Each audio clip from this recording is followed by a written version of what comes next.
ஆண்டவராகிய இயேசு கிறிஸ்துவின் நாமத்திலே உங்களுக்கு கிருபையும் சமாதானமும் உண்டாவதாக. மார்க்கு சுவிசேஷம் 14வது அதிகாரம் 50 முதல் 52 வசனங்களிலே இயேசு கிறிஸ்துவை கைது செய்கிறார்கள்.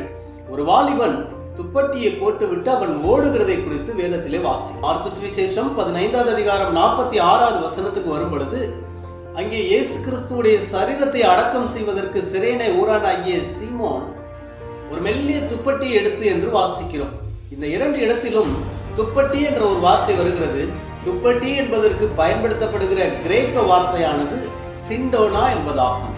சிண்டோனா என்றால் ஃப்ரம் இந்தியா, இந்தியாவில் இருந்து செய்யப்பட்ட நெசவு செய்யப்பட்ட ஒரு துணி வகையான லினன் கிளாத்தில் இருந்து கொண்டு செல்லப்பட்டதுதான் இந்த சிண்டோனா என்ற ஒரு துணி. தேவ பிள்ளைகளே, இயேசு கிறிஸ்துவுடைய சரீரத்திலே போடப்பட்டிருந்த அந்த துணியானது நம் இந்தியா தேசத்தில் இருந்து கொண்டு செல்லப்பட்டது என்பது குறிப்பிடத்தக்கதாக இருக்கிறது. மார்க்கு சுவிசேஷம் 14வது அதிகாரம் 3வது வசனத்தை வாசிக்கும் பொழுது, ஒரு ஸ்திரீ விலையேற பெற்ற நலந்தம் என்கிற ஒரு தைலத்தை கொண்டு வந்து இயேசுவினுடைய பாதத்திலும் சிரசிலும் ஊற்றுகிறார்.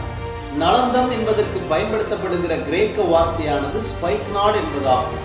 ஸ்பைக்நாட் என்றால் இமயமலையிலே உள்ள ஒரு வகையான செடியினுடைய வேரிலிருந்து கிடைக்கக்கூடியதுதான் இந்த நலந்தம் என்கிற ஒரு அத்தர், ஒரு சென்ட், ஒரு பெர்ஃப்யூம் வகையை சேர்ந்தது.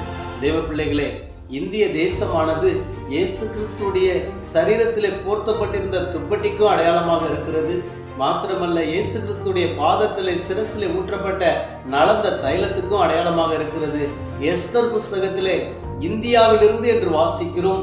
இயேசு கிறிஸ்துவுடைய சீடர்களில் ஒருவரான தோமா இந்தியாவில் உள்ள பல பகுதிகளில் அந்த ஊழியம் செய்திருக்கிறார். இந்தியாவுக்கு அநேக பெருமையான காரியங்கள் இருந்தாலும் இந்தியாவிலே இன்னும் முழுமையாக சுவிசேஷம் அறிவிக்கப்படவில்லை என்பதுதான் கேள்விக்குறி.